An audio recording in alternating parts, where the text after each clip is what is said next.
during COVID in 2020, and it's addressing many different crises at once. So we're very excited about it. This is a long fought campaign, and it's going to benefit workers. We're not too much worried about critics who sit on social media and condemn whilst we're trying to reform issues which have long needed to be changed. So from now, from the 1st of September, workers no longer need to resign to access some relief from the pension fund. So we address that crisis because for many years, when workers are highly indebted, they choose out of desperation to resign, to cash out the entire pension fund. And while they give momentary relief, it creates a new crisis. That worker will now be unemployed, will struggle to find work, and will have depleted the pension fund for a debt that's actually much smaller than the pension fund. So we're now enabling workers a choice. You don't have to resign. So that's one victory. The second one is that from yesterday, workers can apply for immediate relief of 10% up to 30,000 Rand from the existing savings to help them plug some immediate loopholes. Some critics have chosen to insult the 30,000 Rand, but they forget that that money is what the average worker in the private sector makes in 3 months' time. So that's trying to massage some debts. This applies to all workers, all 60 million workers. Any worker, public or private, who has a pension fund or provident fund, not just public servants, this applies to them. It also, in the longer term, is going to help boost savings because right now, over the average career of a worker, they will resign, cash out the pension funds about 5 or so times. And the reality is that 6% of South Africans can afford to retire, 94% can't. So we're going to be preserving about 2/3 of savings for when workers retire or if they lose their jobs. That's also a boost. So we're not too much worried about those who've chosen to research on social media and to criticize. This is going to assist workers on many fronts. And the issue of taxation is not a new thing. All income, be it salary or pension, has always been taxed for decades, for years. In fact, if you go back to the Bible, tax is there. But what we've done here is reduce the tax rate to make it more favorable to low-income workers. And we would assume people would agree with that and would not want to treat low-income workers like clothing workers who don't earn enough to pay income tax, that we should not treat them the same as the old tax regime was doing to a millionaire or CEO of a company. We think correctly tax the poor the least and tax the rich the most. So that's what the new reforms have done. So I think for us, we're excited. This is the first step. It's not the end of the road. It's the first step, and we made further proposals for the next round of reforms going forward. I like what you're saying, tax the poor at the least rate and the rich at the maximum. However, there are critics who are suggesting that perhaps pension funds, we know that they have been taxed in the past, but they shouldn't be taxed, and government should look at a different way of introducing a gender tax right across the board. Do you think that might be workable? Matthews, did you hear my question? Sorry, you cut for a second. You just said that some critics have said we should look at, then you cut for a second. Okay. What about an across-the-board tax and do away with the retirement tax? Is that not viable? Look, there is definitely need to have discussions about tax reform, without a doubt. I mean, all countries do it. Every year, government adjusts the tax system slightly. They try to fix certain gaps here and improve certain issues here. That's an ongoing discussion we'll have for many years. And definitely there's a need to see how to make the tax regime across the board less onerous on the poor and make sure the rich pay their fair share. And look, tax ranges from salary to pension funds. It ranges from dividends to VAT to municipal tariffs. There's a whole range of taxes on imports. But this reform is not a tax reform bill. This is simply to say to workers, you have an alternative to resignation. Here's a way to get some relief when you have financial emergencies, be it medical, house, car, school fees, debt, whatever the story might be in life. Here's a way to do it. We're not going to reform the entire tax regime in a pension reform bill. That's a different discussion. But tax has always been there for pension funds. How it's structured all this year, it's amazing how critics actually have no idea how it works. When you receive a salary, 100 Rand, for example, and 25 Rand goes to your pension fund, that 25 Rand which goes to your pension fund isn't taxed. It's called your non-taxable income. It's deliberately not taxed to incentivize a worker to save for retirement. That's how it's structured. What is taxed when you get your salary is solely your salary. That's called your pay as you earn, your income tax. Then where you get taxed in your pension fund is when you withdraw from it. When you withdraw at the age of retirement, 60 or 65, it's taxed at a very, very low rate. And in fact, the first lump sum is not even taxed at all. If you retire early, or if you withdraw early, not retire, if you withdraw early from your pension fund, say at the age of 45, not at 60, then you have defied the purpose of what the money was set aside for. So that money wasn't taxed because you said it's going to be for your pension fund. So it was treated as a pension fund. If you withdraw prematurely, then obviously it's no longer a pension fund, it's now a salary, it's an income. So hence the income tax kicks into effect. If you don't have this incentives, then what's going to happen is that you'll collapse the pension regime. And we already only have about 6% of South Africans being able to afford to retire. So we need to avoid the temptation of appealing to the gatherers, seeking to score quick populist points, and as a result, we'll actually put workers into real jeopardy of having no money when they retire. So the tax regime is geared, and I'm not saying it's perfect, there's ways to improve it. We've made proposals, about 5 or 6 proposals to government about how we think the tax reforms could be made less onerous on the poor, more favorable to the poor. But the tax regime in principle is correct that you don't tax pension contributions or the salary. And when you withdraw, especially if you withdraw early, yes, there will be some tax that comes into effect because you don't have that, then no one is going to save. People are going to withdraw, and that's fine. That's fine for today and for tomorrow. But when you retire at the age of 60 or 65 and there's nothing left, then what's going to happen? So we have to get the right balance. There are contradictions, there are pressing demands, and that's why this is a very unique, rare moment where we've actually got consensus between government, business, and labor that this is a good initial step forward. You can remain employed, you can get some immediate relief, you have access to a third of your future savings, but also be boosting long-term savings by 2/3 as well. But I think this, again, is the first step. We will make further reforms now. We didn't want to do everything at once because then you end up taking much, much longer. And this already took too long at 4 years. And also, if you do too much at once, you also end up overwhelming the system too. So we do want to build confidence. We want to show pension funds, show society that the sky has not fallen. We've gotten the first step through. It will take a couple of years for people to really feel the full effects. These are big things. The Reserve Bank is estimating that up to 100 billion rand will flow out to workers' pockets over the course of this year with these reforms.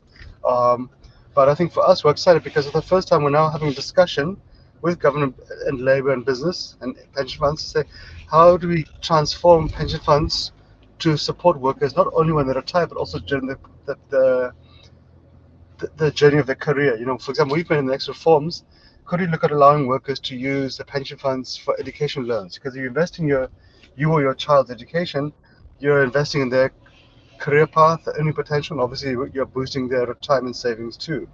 So this is the kind of discussion we need to have, in addition to how can we reform the tax system to make it less onerous upon the poor and more favorable to low-income workers. Matthews, we have a few more questions, comments made by other unions, and I do want your response to that. But please, can we go for an ad break, and we'll be back with you in a minute or two. Is Salam Media.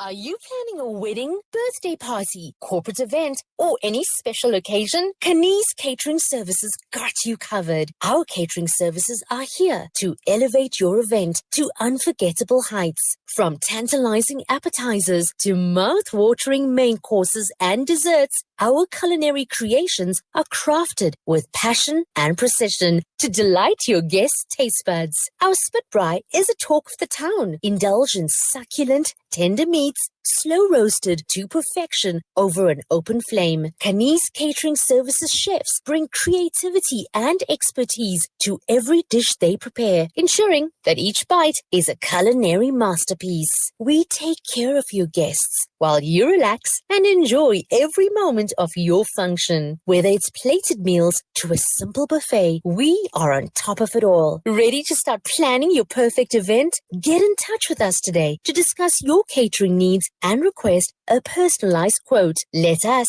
take your event to the next level with our exceptional catering services. Kani's Catering Services, situated at number 373 Jabundlovo Street, Pietermaritzburg. Call now 033 342 3511 or email us on info@kanis.co.za. For Pietermaritzburg and surrounding areas only. Visit www.kanis.co.za. You know, it's a wonder how kids get anything done these days. With all the distractions, when do they even get time to study?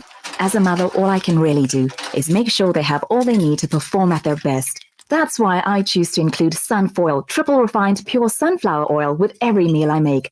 Naturally cholesterol-free and approved by the Heart and Stroke Foundation as part of a balanced eating plan. So whether I'm cooking, frying, or baking, I know every dish will be a wholesome one. Sunfoil, now we're cooking. After the recent attacks on Gaza, many families have been displaced, with their homes left destroyed. Through your donations, our teams are on the ground in Gaza, providing support and delivering necessary aid to families affected.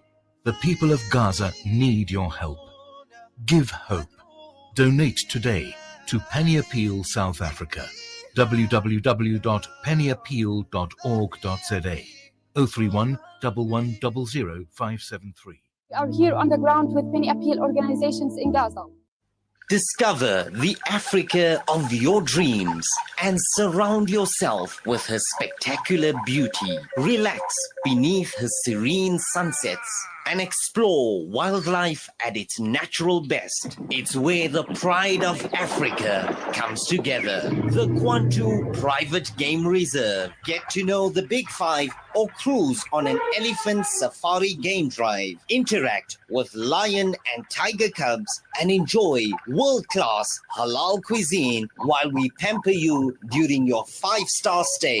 Indulge in the true African experience. For reservations, call now on 042-203-1400 or visit kwantu.co.za. The Kwantu Private Game Reserve, the place of gathering. Valley's Motor Spares. We supply motor spares and accessories for all makes and models of motor cars, LDVs, buckies, trucks, and earth-moving equipment. We deliver on time, every time. Please contact us via WhatsApp on 014-592-0925 or call 014-592-0925 or visit 28 Zenderling Street, Rustenburg. Remember the name, Valley's Motor Spares. Connect and stay ahead with Salam Media.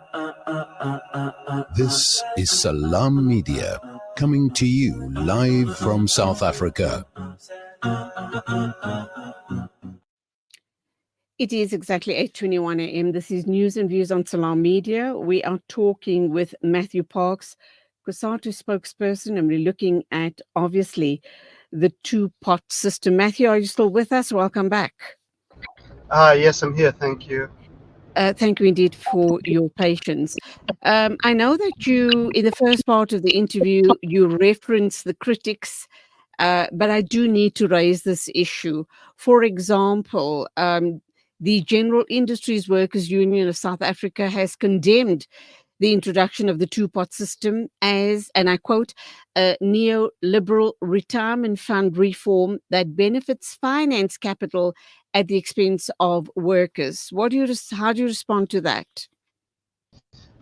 So they're being silly. And look, this is just cheap populist games. How does it benefit finance capital at the expense of workers? Workers from yesterday could apply for 30,000 Rand from the existing saving. That's money in workers' pockets.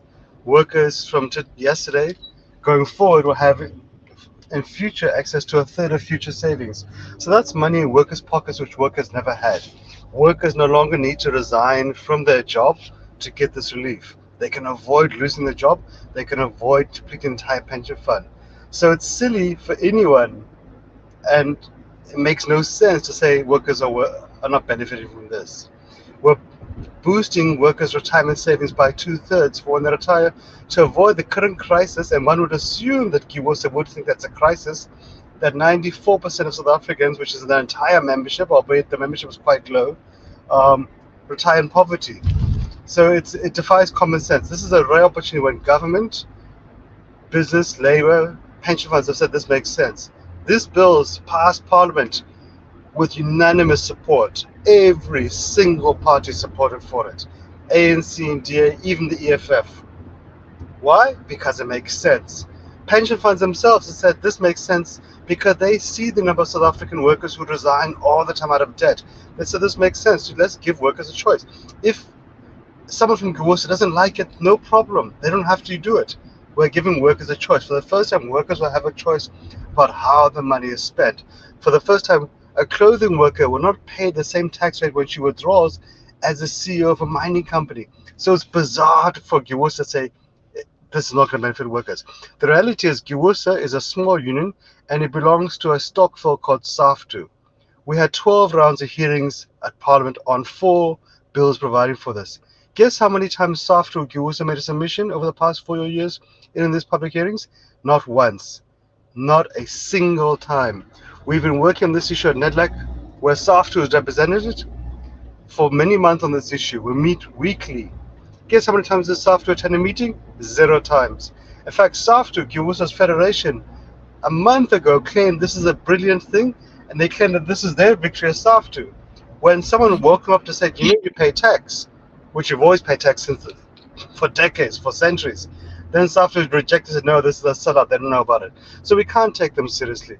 They need to come with solutions. But, throwing adjectives around is fun. I mean, it's exciting.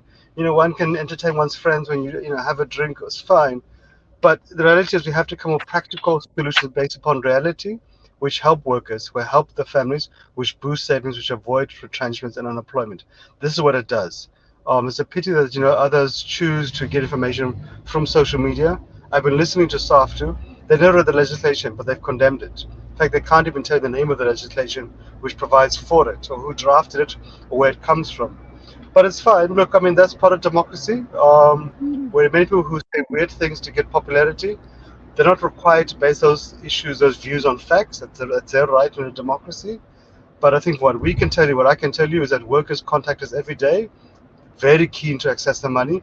And we're going to see at the end of the month, a significant amount of workers have access to the relief. And it's going to assist many workers to plug short-term debts. It's not perfect. There are issues we weren't happy with. We would love to see more things being done. But that's part of negotiations. It's a give and take. You get some things you want. You don't get some things you don't want. You would have wanted. That's part of negotiations. And we'll assume COSATU, as a trade union, would be familiar with negotiations. But again, they're entitled to their views, even if their views are not based on fact. Okay, my final question relates to a statement by your organization, and I quote: COSATU is seeking an urgent meeting with Treasury and SARS on a more sensitive and sympathetic approach for SARS to engage workers on what tax they may owe, its verification, and a more humane payment plan that considers workers' individual financial pressures as provided for under law. Would this be in a situation where a worker wants to, like you talk about, taking out a certain portion of their retirement because they need to pay possibly for their children's studies or whatever financial situation they find themselves in, and they need the money desperately? Is this what you're referring to regarding SARS? Because it's not going to help the worker much if he's going to take out X amount of the money, 30,000, as you've indicated, and a certain portion of that's still going to be taxed. So it leaves them still possibly in a predicament. So pension funds are always taxed when you withdraw. That's been there for years. This law doesn't change that. That's always been there. The tax rate is slightly changed to favor low-income workers a little bit, but that's on the side. What we're referring there is that you might find many workers owe SARS a significant amount of money. Sometimes because they haven't paid tax, sometimes because the employer failed to deduct tax properly, or you might find a worker not knowing they needed to submit IRP5s to SARS, didn't do so, and then SARS started guesstimating what they might owe and charging penalties for non-submission. So we have talked to Treasury and SARS. They have agreed that if any worker owes the money, and look, it's the law. If you owe government tax, you're required to pay it. That's the law. That's always been there. All societies have that law. And SARS has always had, over the decades, has always had the law, the power to go to your employer, to your bank, or to your pension fund and say, if this one owes us any money, I'm not referring to current tax liabilities, but money that's been outstanding for quite some time, maybe a couple of years, for example. They have the right to go and garnish that money from your salary, from your bank account, from your pension fund. So that's always been there. What we've said to them, they've agreed, they'll take a more humane approach. If any worker owes them money, we've encouraged any worker, if you owe SARS money, contact them. First, verify the amount, because SARS might have only been able to guesstimate because you've not submitted your IP5s. So go and verify the amount. SARS will enable you to submit outstanding tax papers, like your IP5, your medical, your pension fund, retirement annuity, your travel allowance information, and they can then reduce the amount. But they can only do that if you contact them. Now, then you verify what's the amount that's owing, then you can engage with SARS, and they've agreed to do that on a fair settlement plan. Can you pay it immediately? Great. If you can't, they always offer a 6-month settlement plan. Even if you can't manage a 6-month settlement plan, they're willing. They said, look, it's fine. Make a proposal. Can you afford it over 12 months, for example? They may require you just then to provide proof of income and proof of expenditure to justify that. But they've said that, look, they're not going to go and fetch outstanding money from when you withdraw if you contact them and agree on a settlement plan. So that's been in place. But workers, if you owe money to SARS, you have to talk to them. You cannot ignore them because that conversation doesn't end well. They have the right to go and collect whatever you owe. And every month you don't pay SARS an outstanding amount, there's interest charged. So the situation gets worse. And ultimately, SARS can go to court. And look, SARS doesn't want to go after low-income workers. That's not their target. They want to go after high earners. But the law is a law. It applies to everybody. You've got to contact them. So I'll plead to anybody who owes or receives a letter from SARS, don't ignore it. No one likes to open up a bad news envelope from SARS, but you're better off engaging with them and confirming the amount. And often you can reduce the amount, and they've agreed on a fair settlement plan. They're not going to go and take all the money, but you have to make that reach out to them. Look, no one likes taxes. No one likes to pay tax. If anybody had a choice, they wouldn't pay tax. Even employees of SARS, if you give them a choice, wouldn't want to. But look, it's taxes which pay for the nurses who deliver our children. It's the taxes which pay for the teachers who educate our kids. And it's tax which pay for the police officers who keep our children safe. It's tax which provide the social grants that cover 27 million South Africans who don't have an income, who fund our roads, our electricity, our trains, our water. The entire fabric of society requires it. No one likes it, but I think the point, like you were saying in the beginning, is that let's have the discussion about how to make the tax regime more fair, less onerous on the poor, and more, heavy, or not heavy. Make sure the rich pay their fair share. Maybe that's a better way to say it. But for right now, we've had a good discussion with SARS and Treasury, and they've agreed. Anybody who's owing them, make contact, and they'll work with that person to make a fair settlement plan. They won't be excessively punitive on them, which is all we ask for. Matthew Parks, thank you indeed for clarifying the two-pot system, which I think caused a bit of confusion and concern regarding the introduction of this. But thank you indeed for the clarification. Thank you once again, and God bless. Stay safe. Thank you. You too. Thank you. 8:32 News and Views on Salam Media. Our next guest is Professor Garth Lepierre, and we are going to be talking about South African and Chinese trade relations. Professor is from the UP Mapungubwe Institute for Strategic Reflection. He is the senior associate there, so do look forward to that input this morning right here on Salam Media.